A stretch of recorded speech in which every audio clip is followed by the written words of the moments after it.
Bienvenue à la ruche 45. Du coup, moi, je vais vous parler d'agilité, une sensibilisation, une introduction. Commencer par moi-même, déjà. Donc, je suis coach d'organisation, produit, mentor, Scrum Master et formateur à la préparation de la certification PO et Scrum Master. Ça fait 10 ans que je suis dans l'agilité, j'ai 20 ans d'expérience. Avant, j'avais 10 ans de développement Java J2E. Actuellement, donc, je suis en poste dans une grande société de transport et j'accompagne les personnes dans leur transformation agile en facilitant la création et l'atteinte de leur objectif avec une communication adaptée. Évidemment, vous pouvez me joindre par tous les canaux disponibles. Du coup, pour le sommaire, je vous propose, comme je l'ai fait dans le pitch, de vous parler d'agilité. On va définir ce que c'est ensemble. On va pouvoir comparer l'agilité et le waterfall, en fait les deux plus grands cours actuels. On va faire un focus sur Scrum qui est largement utilisé. Ensuite, on passera au workflow à l'échelle. On fera un petit focus sur également, mais je n'en dis pas plus. Alors, mon petit challenge, c'est de vous passer 40 slides en 45 minutes, parce que c'est une sensibilisation. Mais c'est pas grave, il y a un monsieur à casquette rouge qui m'a dit « Normalement, on connaît déjà, donc c'est bon. » Et moi, il se reconnaîtra. Donc, méthode Coué, répéter, c'est réussir. Donc, agilité, Kezako. Alors, l'agilité, on va peut-être commencer par faire un petit état des lieux de qu'est-ce qu'on avait avant en termes d'organisation scientifique du travail, à savoir command and control. Alors, je vous ai mis une fresque parce que initialement c'est un jeu. Et donc là, comme c'est une sensibilisation, on n'a pas le temps de tout bien voir, mais ce qui est important, c'est de voir la globalité. Donc, on peut voir que globalement, c'est assez vieux, on va dire que ça commence en 1515. C'est pratiqué encore au jour d'aujourd'hui. On est parti du taylorisme, du fordisme, et on est arrivé en cycle en V. Voilà, je ne vous apprends rien. Il y a l'auto-organisation, la responsabilisation. Comme vous pouvez le voir, j'aurais peut-être dû vous poser la question, mais quand est-ce que vous pensez que ça a commencé? Ça a commencé en 1900, vers les années 1950. Donc, ça a commencé avec du Kanban, je simplifie, hein, du Kanban, la sociocratie, la systémique, le Scrum, le manifeste agile, et donc les frameworks à l'échelle, Spotify, Ceph. Ce qui est important de comprendre, au-delà des chiffres et du nommage non exhaustif de tout ce qui s'est passé, c'est que l'émergence de l'agilité provient des échecs du taylorisme dans l'industrie du logiciel, fait quotidiennement. Et donc, que l'agilité, elle n'est pas récente, elle ne date pas de l'année dernière, elle date des années 1950 et elle est émergée suite à l'évolution des organisations et à l'adaptation de notre société actuelle. Souvent une confusion ou un amalgame entre agilité et Scrum. On dit on fait de l'agilité, ouais, on fait du Scrum, kiff bourrique. Et ben non. En fait, l'agilité, c'est déjà une approche, alors que le Scrum, c'est un cadre de travail. Pas du tout la même chose. Autant dans l'agilité, voilà, on a 17 experts du développement logiciel qui se sont regroupés pour définir les meilleurs concepts de direction de projet de développement logiciel.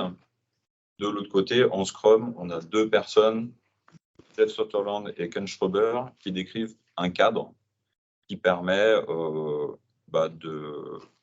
livrer de manière productive des produits à grande valeur ajoutée. Côté agilité, donc, ça se concrétise formellement, on va dire, en 2001 avec le manifeste agile qu'on verra tout de suite derrière, alors que le Scrum, lui, ça a été concrétisé en 2010 avec le Scrum Guide. Il y a eu des mises à jour, et la dernière mise à jour, c'est en 2020. J'espère que déjà vous ne ferez plus l'amalgame. Donc, l'agilité, c'est ça, c'est relativement simple et complexe à la fois. C'est 4 principes et 12 principes sous-jacents. On va voir les quatre principes que vous connaissez, mais que je vais répéter parce qu'on est en méthode Coué. Les individus et leur interaction, de préférence aux processus et aux outils, des solutions opérationnelles de préférence à une documentation exhaustive, la collaboration avec le client, de préférence aux négociations contractuelles, on ne se cache pas derrière le contrat, la réponse au changement plus que le respect du plan. Le guide manifeste, et c'est important en bas, il précise que même si les éléments de droite ont de la valeur, sont davantage la valeur des éléments de gauche.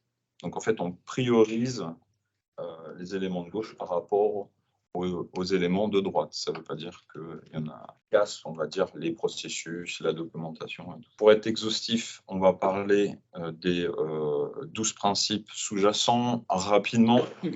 Donc, le premier principe, c'est satisfaire le client en livrant rapidement et régulièrement avec de la grande valeur ajoutée. Ensuite, on a accueillir positivement les changements de besoin, même tard dans le projet. Ça veut dire peut-être même au sein d'un sprint pour ceux qui font du Scrum. Livrer fréquemment un logiciel opérationnel avec des cycles de quelques semaines à quelques mois. Donc ça, l'idée, c'est vraiment de pouvoir livrer pour pouvoir tout de suite voir qu'est-ce qu'on a fait. Les utilisateurs et leurs représentants ainsi que les développeurs doivent travailler ensemble quotidiennement tout au long du projet. On voit bien cette notion de collaboration plutôt que de contrat, c'est vraiment important. Ensuite, on travaille avec des personnes motivées. C'est sûr que c'est plus facile de travailler avec des personnes motivées, mais pour ça, il faut leur fournir un environnement adéquat et leur faire confiance. Ensuite, la méthode de communication à privilégier est le face-à-face. C'est toujours mieux qu'un email. Entre les deux, on a le Teams, le chat, et le mieux, c'est comme là actuellement, je vous parle, c'est d'autant plus sympa. La principale mesure d'avancement, c'est le logiciel qui est opérationnel. On adopte un rythme soutenable, contrairement au mot sprint où c'est qu'on court et qu'on a tout donné à la fin. Là, on cherche plutôt à faire du marathon. L'attention continue à l'excellence technique. Je parle aux techniciens que vous êtes. Ça renforce l'agilité parce que comme ça, on a moins de bugs à gérer. On peut plus se concentrer sur répondre plus facilement aux besoins. Et c'est ça qui renforce l'agilité. La simplicité. Autant faire simple et éviter de faire du compliqué. C'est juste la bonne idée, du bon sens. Les meilleures architectures, spécifications et conceptions émergent des équipes auto-organisées. Ça veut dire qu'on réfléchit ensemble et il n'y a pas quelqu'un qui réfléchit à la place de tout le groupe. On y reviendra un petit peu plus tard sur cette notion-là, qui est importante pour les workflows à l'échelle. À intervalles réguliers, réfléchir aux moyens de devenir plus efficace, les règles, et modifier le comportement en conséquence. Donc là, pour ceux qui ont l'habitude de faire du Scrum, typiquement, c'est les rétrospectives ou le feedback ou les questions. Je vous invite à faire énormément de feedback, c'est important dans l'agilité. Alors, ça va peut-être vite, mais c'est une sensibilisation. On n'a qu'une heure. Donc, j'essaie de vous mettre des illustrations. Ça, c'est mon fond d'écran. Donc, on peut voir les 4 valeurs et les 12 principes qu'on a rebalayés rapidement. Alors, on va pouvoir maintenant comparer l'agilité par rapport au waterfall. Maintenant que j'espère que c'est plus clair pour vous. Donc, voici le triangle de fer qui est composé du périmètre en haut, des ressources, c'est-à-dire le coût, le budget et l'humain. Et en dernier, le temps. Donc, dans un management de projet classique, qu'est-ce qu'on a? Ça marche. Hop là. On va essayer de fixer le périmètre. Donc, on arrive, on dit, je veux faire ça. Après, on passe un AO et on demande aux sociétés d'estimer quelles ressources ils vont mettre, quelle équipe ils vont mettre. et en combien de temps ils vont le réaliser. Pour ça, on va suivre un plan. Donc, le plan est au cœur de ce système. Si on rajoute par-dessus voilà, un stress dû à quelque chose qui se passe mal dans le projet, on va avoir souvent une qualité à la baisse. Qualité à la baisse, si en plus de ça, on a un mauvais management, voilà, vous subissez le suplex de plein pot. Alors, en agilité, on va inverser le triangle de fer. C'est-à-dire, maintenant, on va fixer les ressources et le temps. Donc, si vous faites du Scrum pour illustrer, les ressources, vous avez une équipe stable. Vous avez un temps, c'est le sprint. Et qu'est-ce qui va varier? C'est le périmètre, c'est-à-dire qu'est-ce qu'on va faire pendant cette période de temps. Donc, le périmètre peut et va être négocié et donc varié. Les ressources sont fixes si possible. Il est prouvé que l'ajout de 2 personnes, ça ne fait pas accélérer. Le fameux 9 femmes pour faire un bébé en mois, ça ne marche pas. Le temps, c'est fixe, c'est rarement une variable acceptable. Et ce qui est au centre, c'est la qualité, qui ne peut pas varier et qui est non négociable. Donc, si on fait de l'agile, on peut très bien se dire, on ne va pas partir en prod tel jour parce que la qualité n'y est pas. Donc ça, c'est important. Donc, l'agilité, c'est collecter des feedbacks pour les utiliser le plus tôt possible et constamment travailler sur ce qui a le plus de valeur aujourd'hui. Et je vous rajoute une petite phrase, et pas ceux qui en avaient il y a quelques mois. C'est-à-dire, il y avait un plan, et on suit le plan, et voilà ce qu'on devait faire à plusieurs mois, et ça n'a plus de sens. Pour illustrer ça, j'aime bien, je vais vous présenter 2 petites images. Alors, il y a cette petite image-là, où c'est qu'on voit qu'on a un cercle qui représente une cible, qui représente ce que l'utilisateur veut, et les besoins de l'utilisateur changent en fonction de sa compréhension, etc. Donc, si on utilise Waterfall, à savoir la ligne rouge, on parle du démarrage, on définit les spécifications, et ça doit atterrir au produit final qui, entre-temps, a changé et qui peut passer à côté du cœur de la cible. À côté de ça, on a l'agilité, ici représentée par le Scrum. Vous avez reconnu le sprint. Donc, vous voyez que, bien sûr, ça a l'air un peu tortueux, mais finalement, on arrive au cœur de la cible. Et est-ce pas là l'essentiel? Donc, on voit qu'on peut aller à droite, aller à gauche. Ça n'a pas l'air efficace, mais au final, pour moi, c'est efficace parce qu'on a répondu aux attentes utilisateurs. Il y a aussi une démarche qui est très importante, c'est la démarche incrémentale et itérative. On prend cet exemple-là également pour donner un peu plus de vie au cours qu'on a vu précédemment. On veut faire un bateau. OK, pour ça, on va faire des planches. On va couper des arbres, on va faire des planches, on va construire une architecture. Et enfin, au dernier moment, j'ai mon bateau à voile, grosse galère. Mais finalement, je me suis aperçu que c'était peut-être pas ça que je voulais exactement. Alors que si on prend la bonne approche incrémentale et itérative, donc on commence petit, on peut déjà avancer. On voit le petit bonhomme qui est sur ses petits rondins avec sa pagaie qui avance, mais on peut déjà naviguer. Donc ça, c'est déjà un premier pas, une première marche. Ensuite, on rajoute le bateau, le mât avec la voile pour éviter de se fatiguer. Après, on peut s'asseoir, super. Et là, on se dit, tiens, il y a le moteur qui vient d'arriver. Chouette, je peux mettre mon moteur à la place de la voile. Et donc là, on a changé l'objectif du bateau. C'est plus un bateau à voile qu'on veut faire, mais c'est un bateau à moteur. Et là, je peux le faire. Alors qu'avant, je ne pouvais pas.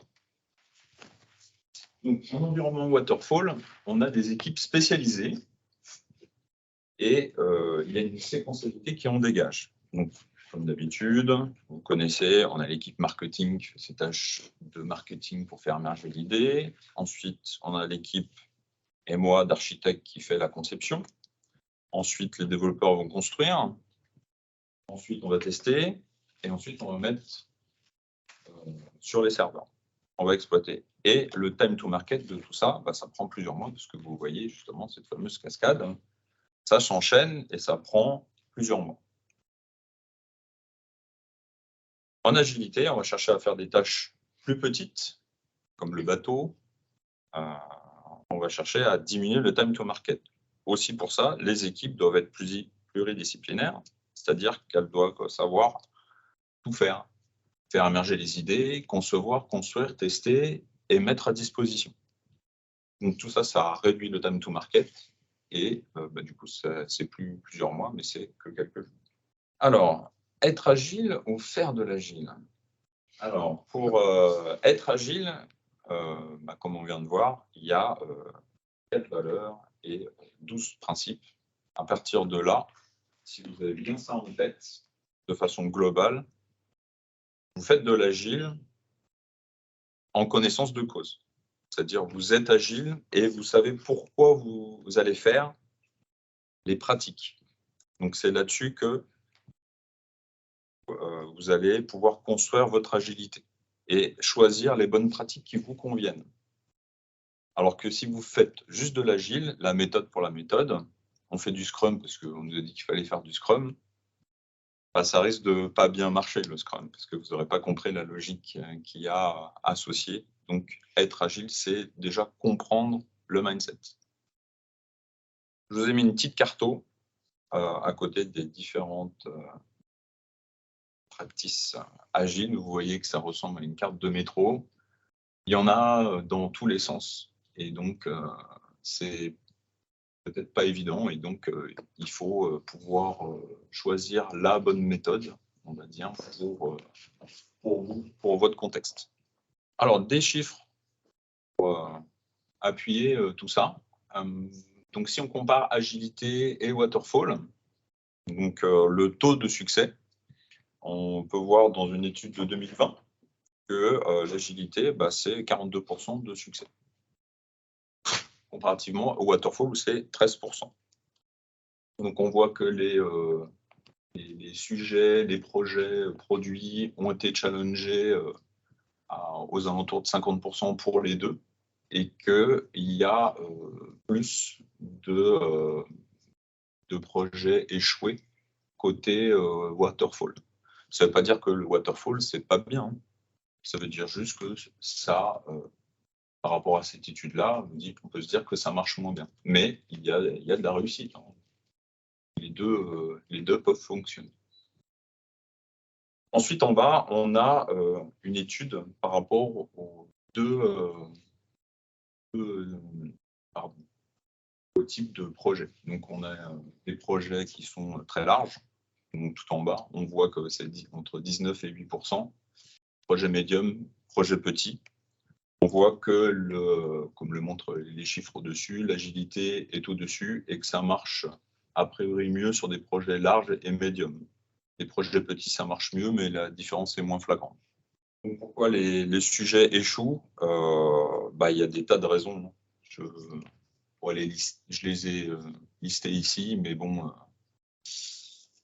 voilà, moi je fais juste le constat que, a priori, l'agilité, ça a une meilleure réponse pour réussir vos projets, vos produits. Alors, Scrum Kesako.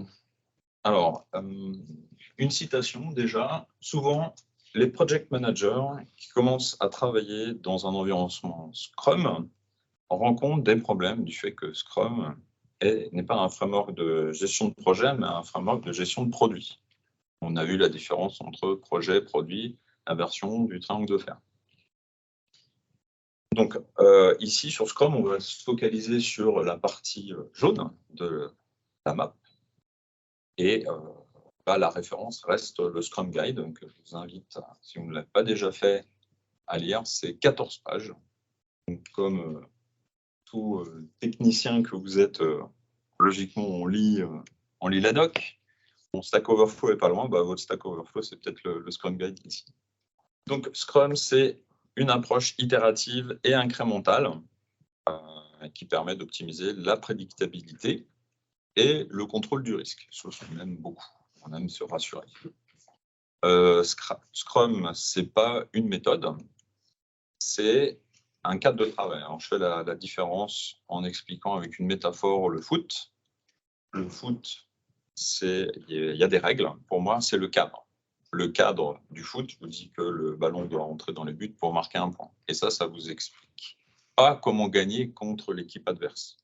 Ça reste le cadre. On ne fait pas du hand. On joue avec les pieds, il y a des buts. Ça, c'est le cadre. Et si on veut parler de méthode, à la rigueur, ça descendrait plutôt au niveau de l'équipe. Trouver sa méthode avec le coach d'équipe. On définit, on veut dire, méthode / stratégie pour gagner contre l'équipe adverse. On sait ses forces, ses faiblesses. On fait en fonction de son contexte. Donc voilà. Donc Scrum, c'est le cadre de travail. Charge à vous d'adapter ce cadre à votre contexte. Ça, c'est important. Scrum permet de répondre à des problèmes complexes et changeants. On l'a vu avec le petit bateau, finalement, qui se transforme en bateau à moteur. Et c'est juste normal, ça fait partie de Scrum. On change régulièrement, on s'adapte régulièrement par rapport à ce qui se passe en interne, par rapport à ce qui se passe à l'externe de l'équipe. Ce qui compte, c'est apporter un maximum de valeur. Alors, les 3 piliers de l'empirisme. Est-ce que vous les connaissez? Empirisme étant le fait d'essayer des choses. Comment Scrum les met en avant? Transparence, introspection. On a dit qu'il y en a qui connaissaient, mais j'interroge. Introspection. Introspection et introspection et adaptation, oui, c'est ça. Donc, la transparence, l'objectif, c'est de montrer les différents artefacts. On verra ce qu'est les artefacts après, mais objectif, le rendre les plus visibles, les plus compréhensibles possibles. Moi, j'adore dire, vous attrapez quelqu'un dans le couloir, hop, vous le mettez devant vos artefacts et il doit comprendre, parce que ça doit être simple. Ensuite, on a l'inspection. Donc, c'est mesurer l'écart par rapport aux objectifs pour savoir détecter les problèmes. Tout simplement. Donc, c'est quelque chose de factuel. Et enfin, l'adaptation, c'est le produit et les méthodes de travail vont être corrigées pour identifier les dérives possibles. Ce qui est important, c'est que chaque pilier est supporté par le précédent. Actuellement, je suis en mission, je travaille sur la transparence, l'inspection, mais pas encore sur l'adaptation. C'est vraiment important d'avoir en premier la transparence, partager tout ce qu'on a à dire pour faire des KPI, typiquement, et ensuite, en fonction de ces KPI-là, dire « Ah, là, on a un problème, donc on peut adapter cette partie-là ».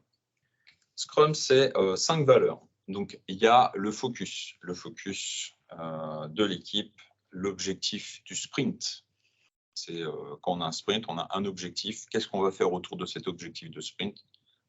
On va le chercher ensemble, on va l'adapter ensemble et on va peut-être partir avec le bateau à voile, mais ce sera le bateau à moteur qui finira.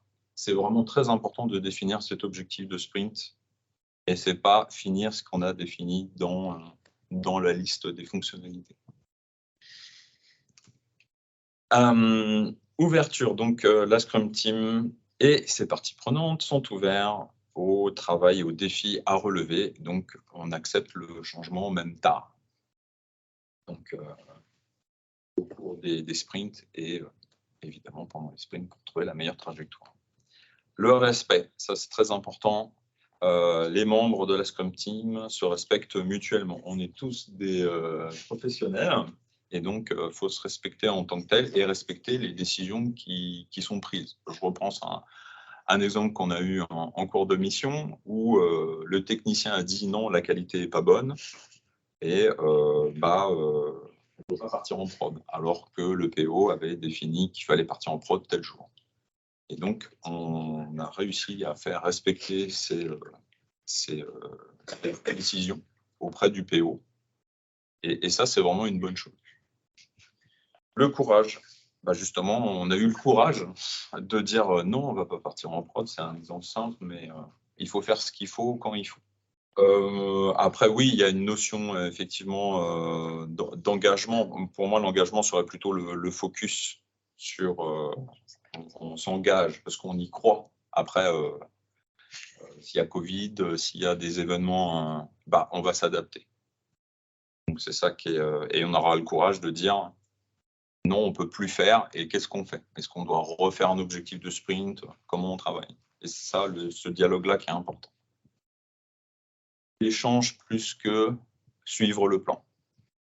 Et donc, l'engagement qui arrive derrière, atteindre ces objectifs, c'est aussi se soutenir mutuellement. Comme on a un objectif, c'est bon, moi j'ai fini. Ah, t'as pas fini, moi je viens t'aider. Donc, on se soutient les uns les autres. Petit tour sur les responsabilités. J'attire votre attention sur le fait que c'est des responsabilités et pas des rôles.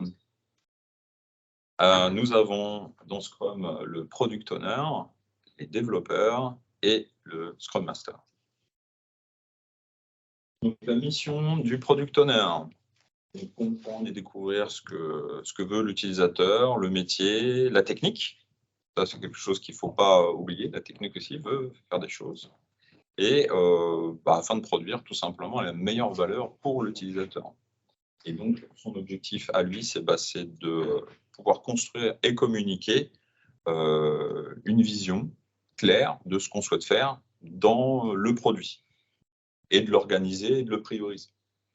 Pour ça, sa responsabilité, donc, c'est maximiser la valeur du produit résultant du travail de la Scrum Team et gérer efficacement le produit de backlog, c'est-à-dire les tâches qui sont à faire. Les développeurs. Alors, développeur, on dit développeur, c'est celui-là qui fait de la ligne de code. C'est très réducteur. Ici, dans Scrum, c'est développeur du produit. Donc, ça peut être un UX, ça peut être un testeur, ça peut être un développeur, technicien du code. Voilà, c'est tout ça qu'on prend en compte dans le terme développeur. Donc, sa mission à lui, c'est tout simplement de construire un produit de qualité en apportant de la valeur au métier. Les responsabilités, c'est à lui de créer le plan de sprint, c'est-à-dire le sprint backlog. Ce n'est pas au PO. Donc, inclure la notion de qualité avec la definition of done, adapter leur plan chaque jour par rapport à l'objectif du sprint, vous vous souvenez du focus, c'est très important, et se tenir mutuellement responsable en tant que professionnel, le respect est cité. Ensuite, on a le Scrum Master. Le Scrum Master, donc, qui vise à diffuser l'état d'esprit agile comme je le fais avec vous actuellement. Donc, l'objectif, c'est de former, sensibiliser, accompagner, faire comprendre, bref, mettre de l'huile dans les rouages. L'objectif, c'est que vous compreniez mieux, que l'équipe comprenne mieux les rouages de Scrum pour en tirer le meilleur des bénéfices. Sa responsabilité, c'est de faire comprendre le Scrum et surtout que la Scrum Team soit efficace. Donc, il est attentif à l'organisation. Je vous ai remis des fiches métiers rôle agile pour expliquer et rentrer un peu plus dans les détails, parce que là, on est juste sur une sensibilisation. Alors, artefacts, justement, on a commencé de les évoquer tout à l'heure. Les artefacts sont au nombre de 3. Donc, on a le produit de backlog, à savoir tout ce qu'on compte faire dans le produit. Toutes les fonctionnalités, tout ça, c'est dans le product backlog produit en français. Ensuite, quand on vient travailler sur un sprint en particulier, on travaille sur le sprint backlog. Donc, ça, c'est le deuxième artefact. Et enfin, l'incrément, c'est-à-dire qu'est-ce qui sort de l'équipe, les livraisons qui ont été produites par l'équipe. Après, on s'attache ici aux événements récurrents. Je n'aime pas trop parler de cérémonie, parce que ça fait trop, je mets ma cape et mon bâton de pèlerin. Moi, je préfère parler du coup d'événements récurrents. Donc ici, on a, grâce au backlog produit, le PO réfléchit à un objectif de sprint. Du coup, on est en haut. Pardon.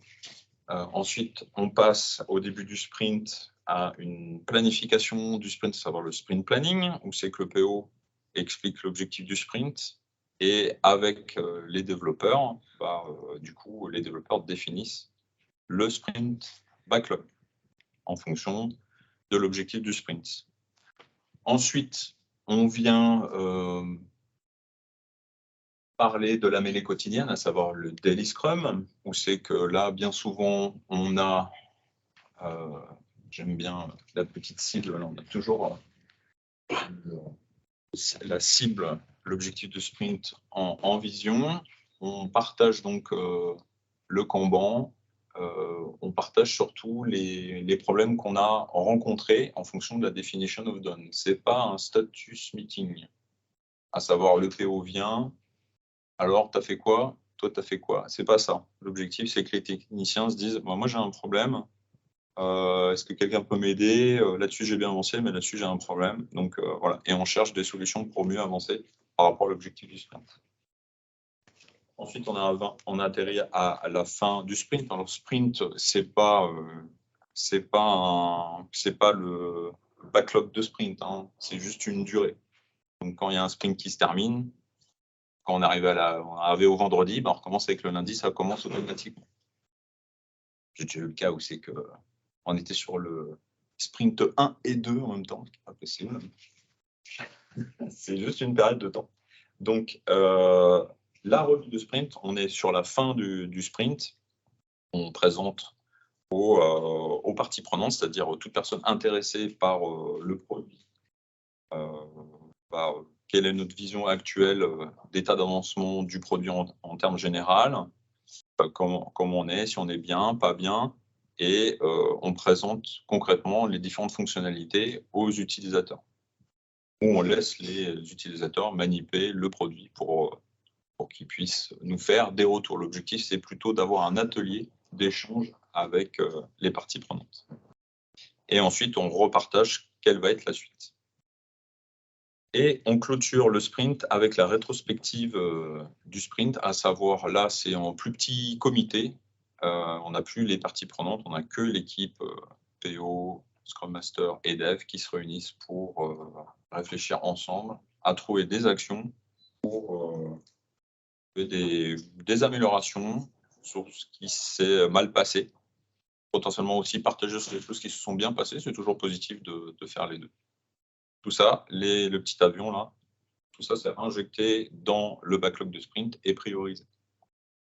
Alors, il y a une notion aussi d'affinage. C'est pas une activité, c'est pas une réunion en soi, mais c'est plutôt une activité continue où on cherche à découper les différents besoins pour qu'ils soient plus compréhensibles quand ils atterrissent dans le backlog produit ou le backlog de sprint. J'espère que Scrum est clair pour vous ou un peu plus. Passons au workflow à l'échelle. Alors, quand on parle d'agilité, on cherche d'abord à se dire on va résoudre un problème via la réalisation d'un produit ou d'un service. Ça marche pour quand on est en Scrum ou quand on est à l'échelle. Mais sauf que là, à l'échelle, on va chercher à répondre à un problème qui va nécessiter des dizaines, des centaines, voire des milliers de personnes. Donc, ça s'adresse vraiment à quelque chose de très, très large. L'objectif est toujours le même. Découper les problèmes en petits, cette fameuse phase d'affinage, travailler sur l'autonomie des équipes et leur alignement, et reposer sur un cadre fort pour s'aligner tous ensemble. Alors, il y a une multitude de frameworks à l'échelle. On n'a qu'une heure, je vous ai remis la map à côté.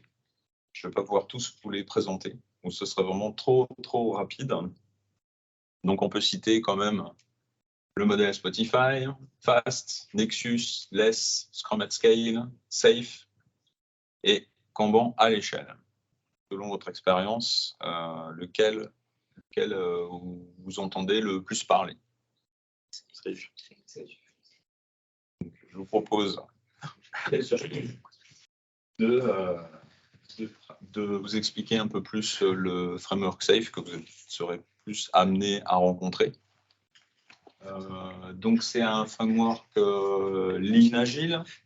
Donc, à la recherche de réduire tout ce qui est gaspillage, agilité, on vient de le voir. Donc, l'objectif, c'est de faire travailler plusieurs équipes en Scrum. Alors, c'est un Scrum adapté. C'est un Scrum XP. C'est un petit peu différent. L'objectif, c'est de les faire vraiment travailler ensemble autour de la même structure. Donc, là, il y a une base de connaissances. Alors, je vous ai remis le schéma sur le côté. Schéma forcément plus compliqué que le Scrum. Donc, ça reprend les connaissances, les principes, les pratiques, les compétences qu'il faut avoir. Donc, on met en place le Lean, l'Agile et le DevOps à l'échelle. Donc, développement et opération. C'est un des frameworks les plus populaires. Effectivement, comme vous m'avez dit, c'est celui-là que vous avez entendu le plus parler. Et il s'applique aussi bien au software qu'au hardware. Alors, on va essayer de rentrer un petit peu plus. Qu'est-ce que c'est que le SAFe? Donc, SAFe reprend l'approche agile et les valeurs, les principes du manifeste agile qu'on a vu tout à l'heure: individu, interaction, solution opérationnelle, collaboration avec le client et réponse au changement. Mais pas tous. En fait, sur l'autonomie des équipes, il y a des discussions.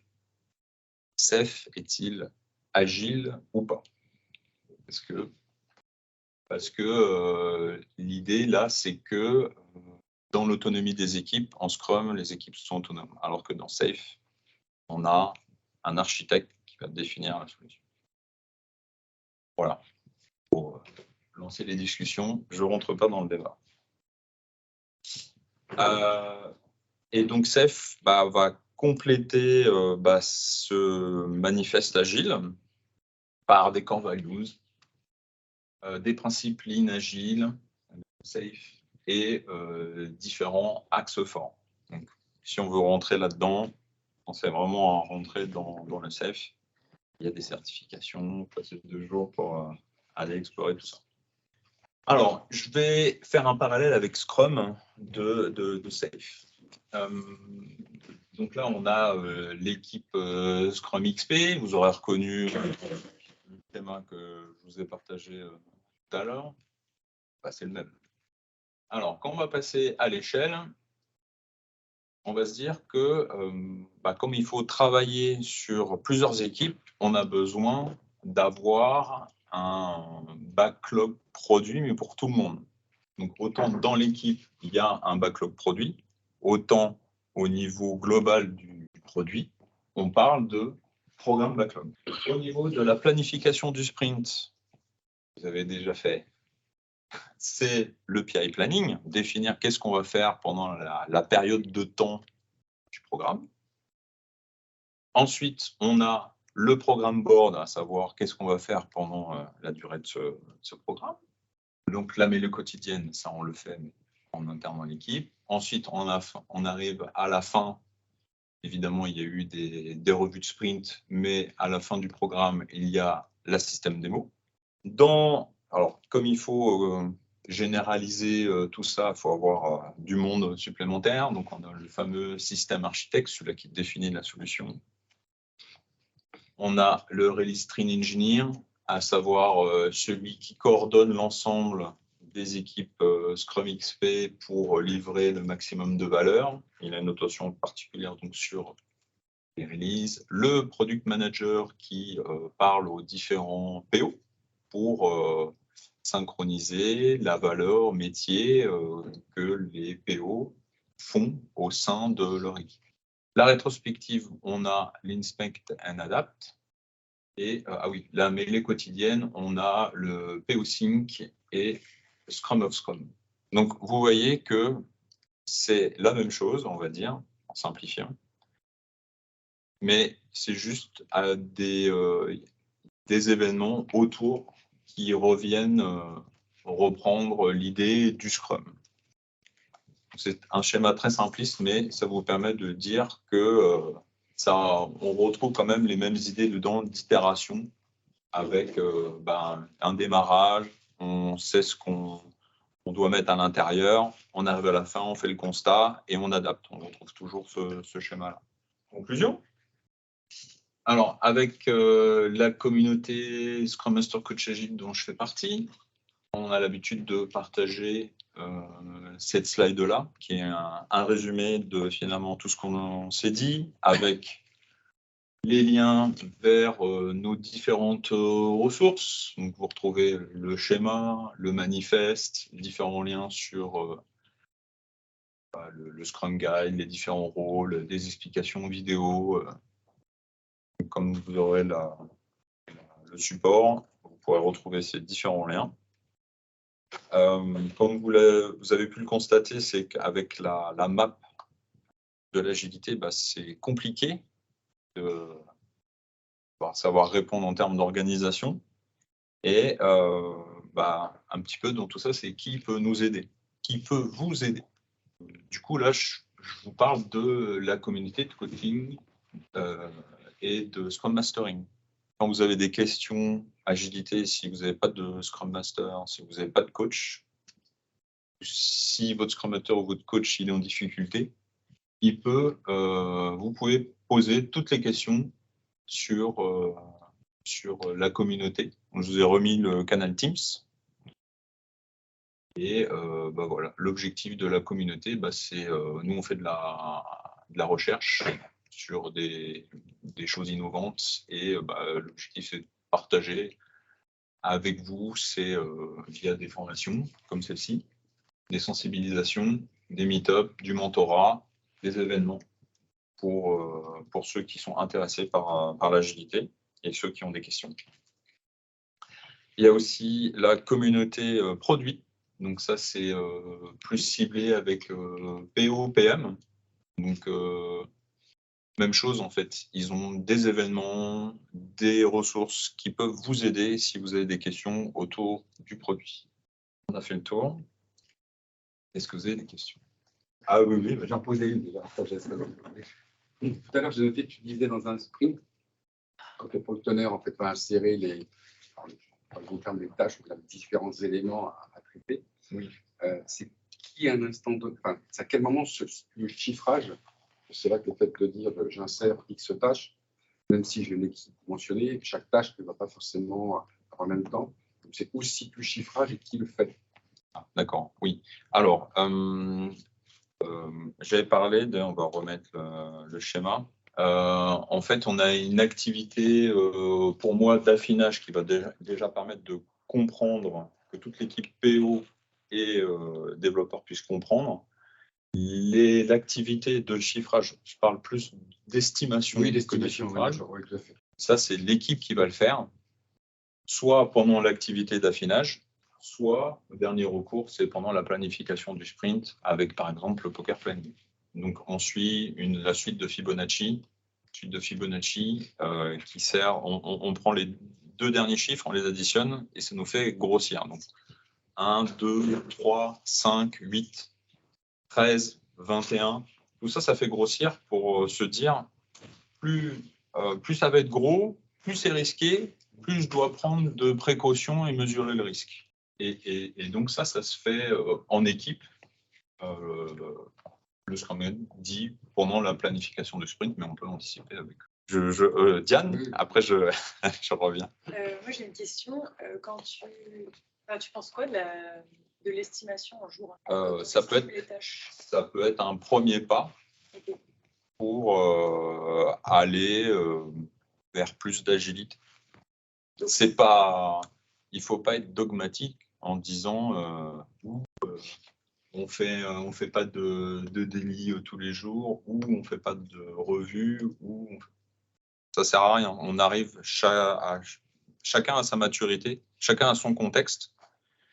Et donc moi ça m'est arrivé de travailler en jour 1 parce que ça marche comme ça.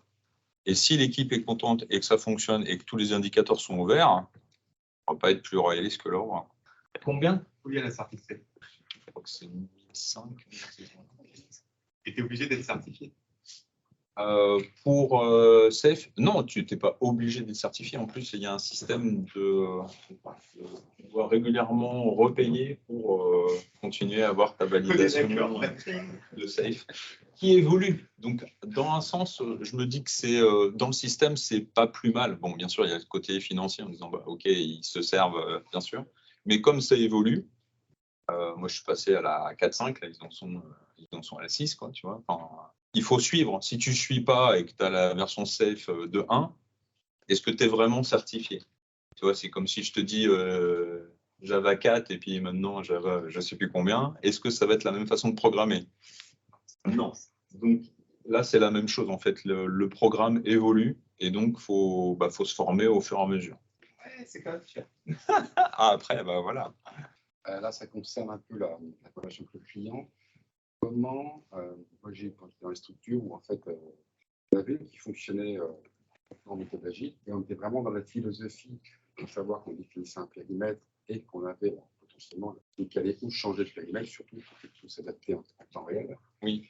Et d'autres qui souhaitaient, alors, c'est vrai que parce que le mot agilité, tu l'as dit au début, c'est les structures disent qu'il faut être agile, mais finalement, dès qu'on n'a pas un cadre bien défini, oui, peut-être qu'elle se perd, mais elle refuse d'avoir cette souplesse c'est peut-être ce manque de visibilité entre guillemets. Et donc, quels sont les bons arguments ou quelle est la structure d'entreprise qui fait que ça peut convenir ou ça ne peut pas convenir? Voilà. Est-ce qu'il y a une recette? Parce que vous parlez. Est-ce qu'il y a une recette pour faire embarquer les gens dans l'agile, en fait? Voilà. En fait, il faut. La recette, je te dirais, c'est déjà faire une première sensibilisation. Moi, j'accompagne actuellement des équipes qui ont défini des parcours de formation pour finalement leur expliquer dans leur contexte, adapté à leur contexte. Donc, on a souvent des méthodes du client pour dire l'agilité chez nous, c'est comme ça. Et on définit ce processus-là. Après, il faut revoir régulièrement ce logiciel, cette organisation, pour passer de la V1 à V2. Parce que pour moi, l'agilité, c'est de l'évolution. Et ensuite, c'est se faire accompagner. Parce que en fait, une fois qu'on a vu la théorie, bon, c'est ça de là, c'est gentil, mais après, concrètement, comment je fais? Et si on laisse les gens tout seuls, ils risquent de prendre trop de temps. C'est pour ça qu'on parle de Scrum Master, c'est pour ça qu'on parle d'Agile. On peut parler aussi de communauté de pratique. Ce qui compte, c'est pas laisser les gens tout seuls. Il faut qu'ils aient différents appuis. Ça se trouve, un groupe, il n'y en a pas besoin. Ça se trouve, un Scrum Master, il n'y en a pas besoin. Et peut-être juste une communauté de pratique, ça peut suffire. Ça dépend du contexte. Oui, bonjour. Juste une petite question par rapport aux communautés agiles en interne. Est-ce que vous travaillez sur des projets en interne, genre KPA, coaching, des assistances des projets qui veulent faire des migrations? Il y a des projets en interne, si on veut joindre ces ateliers-là, il y a la possibilité. On fait différents événements pour parler d'agilité. On a des assistances pour passer les certifications. On peut faire du mentorat. Il y a des groupes aussi de supervision dans lesquels plusieurs personnes se réunissent. Par exemple, moi, j'anime un groupe de supervision de personnes qui sont PO, mais pas tout à fait PO, et Scrum Master, pas tout à fait Scrum Master. Et on travaille ensemble pour voir comment agiliser un peu plus leur contexte et répondre tout simplement à leurs questions. Donc ça, vous pouvez contacter la communauté en disant moi, je suis intéressé par telle question ou travailler sur tel thème, et on vous répondra par la solution qui nous semble la plus adaptée. Ce qui compte, c'est l'échange.